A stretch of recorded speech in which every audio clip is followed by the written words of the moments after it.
മാളികപ്പുറം എന്ന super hit ചലച്ചിത്രത്തിന് ശേഷം അഭിലാഷ് പിള്ള രചിച്ച് വിഷ്ണു ശശിശങ്കർ സംവിധാനം ചെയ്ത പുതിയ ചിത്രമാണ് സുമതി വളവ്.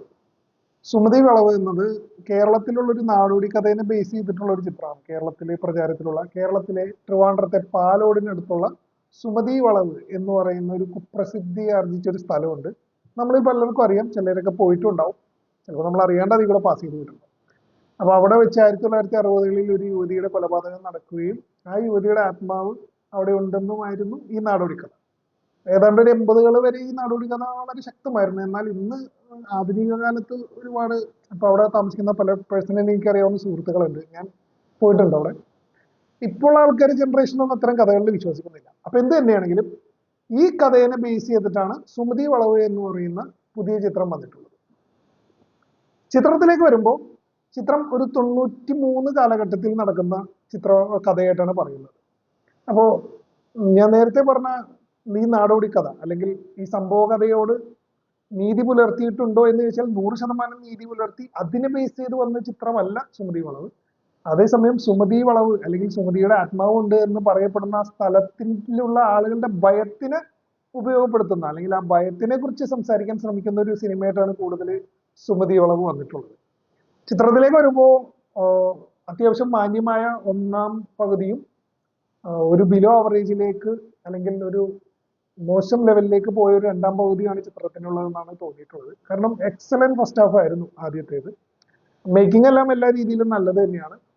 കാട്ടിലുള്ള രംഗങ്ങളും ഒരു ഹൊറർ ഫീൽ വരുത്തുന്ന സംഭവങ്ങളും എല്ലാം നന്നായിട്ട് ചെയ്തിട്ടുണ്ട്. പക്ഷെ സ്ക്രിപ്റ്റിങ്ങിൽ കുറച്ചും കൂടി ശ്രദ്ധ പുലർത്തേണ്ട ഒരു ചിത്രമായിരുന്നു സുമതി വളവെന്നാണ് പേഴ്സണലി തോന്നിയിട്ടുള്ളത്. ചിത്രം വലിയ ഒരു ബഡ്ജറ്റിൽ വന്നിരിക്കുന്ന ചിത്രമല്ല. അതിന്റെ സ്റ്റാർ കാസ്റ്റും കാര്യങ്ങളെല്ലാം ശ്രദ്ധിക്കുകയാണെങ്കിൽ നമുക്ക് അറിയാൻ പറ്റും. ഗോകുൽ സുരേഷ്, അർജുൻ അശോകൻ, ബാലു വർഗീസ്, സൈജു കുറുപ്പ്, ശിവദ തുടങ്ങിയവരൊക്കെയാണ് പ്രധാന കഥാപാത്രത്തിൽ വന്നിട്ടുള്ളത്. പിന്നെ കൂടാതെ മുകേഷിന്റെ മകൻ ശ്രാവൺ മുകേഷും ഈ ചിത്രത്തിൽ ഒരു പ്രധാന കഥാപാത്രമായിട്ട് വരുന്നുണ്ട്. അപ്പൊ അതുകൊണ്ട് തന്നെ ഒരു വലിയ ബഡ്ജറ്റ് ഈ ചിത്രത്തിന് ആവശ്യമില്ലെന്നുള്ളതാണ് ഞാൻ മനസ്സിലാക്കുന്നത്. കണ്ടിടത്തോളം ഒരു 5 കോടി 6 കോടി ബഡ്ജറ്റിൽ വന്ന ചിത്രമായിരിക്കും. ചിത്രത്തിന് ഇപ്പൊ കിട്ടുന്ന റെസ്പോൺസ് നോക്കിയിട്ട് അതൊരു കൊമേഴ്ഷ്യൽ സക്സസ് ആവാനുള്ള സാധ്യതയുണ്ട്. പക്ഷേ ഞാൻ നേരത്തെ പറഞ്ഞ പോലെ രണ്ടാം പകുതി കുറച്ചുകൂടി ശ്രദ്ധിച്ചിരുന്നെങ്കിൽ ഒരു മികച്ച ചിത്രം തന്നെ ആയി മാറിയേനെ സുമതി വളവ്. അപ്പോൾ ഇത് എന്നോട് ചോദിക്കുകയാണെങ്കിൽ ഒരു വൺ ടൈം വാച്ചബിൾ ആയിട്ടുള്ള ഒരു ചിത്രം മാത്രമായിട്ടാണ് ഞാൻ ഈ ചിത്രത്തിന് പറയുള്ളൂ. പെർഫോമൻസിലേക്ക് വരുമ്പോൾ ഗോകുൽ സുരേഷിന്റെ പെർഫോമൻസ് ആണ് അത്യാവശ്യം നമുക്കൊരു പണ്ടത്തെ ഒരു 90s സുരേഷ് ഗോപിനെ കണ്ടൊരു ഫീൽ ഉണ്ട്. അതൊരു അനുകരണം, ഒരു നടന്റെ അനുകരണം എന്നുള്ളതിനേക്കാൾ ഉപരി ഇത് അങ്ങനെയാണ്, എന്താ പറയാ, കറക്റ്റ് സുരേഷ് ഗോപി തന്നെയാണ് എന്ന് തോന്നുന്ന രീതിയിലേക്ക് സുരേഷ് ഗോപിയുടെ മകൻ ഗോകുൽ സുരേഷിന്റെ പ്രകടനങ്ങൾ വരുന്നുണ്ട്. അല്ലാതെ പുള്ളി നേരെ പോയിട്ട് സുരേഷ് ഗോപിനെ അനുകരിക്കുകയാണ് എന്നൊരു ഫീൽ നമുക്ക് കിട്ടില്ല. അപ്പൊ മാധവിന്റെ കാര്യം നമുക്ക് എല്ലാവർക്കും അറിയാലോ. അങ്ങനെ ഒരു ഫീല് ഗോകുലിനില്ല. അതായത് ഗോകുലിനെ സംബന്ധിച്ച് അതൊരു അഡ്വാൻറ്റേജ് തന്നെയായിരിക്കും. വരും ചിത്രങ്ങളിലും ഗോകുലിന് ഈ അഡ്വാൻറ്റേജ് കിട്ടേണ്ടതാണ്. കാരണം ഇപ്പൊ ഗോകുലിന്റെ പ്രകടനങ്ങളിലേക്ക് നോക്കുകയാണെങ്കിലും കോമഡി ആണെങ്കിലും ഒരു സ്ക്രീൻ പ്രസൻസിലാണെങ്കിലും മുമ്പത്തെ ഓരോ സിനിമ കഴിയുന്നോളും പുള്ളി നല്ല രീതിയിൽ ഇമ്പ്രൂവ് ആവുന്നുണ്ട്.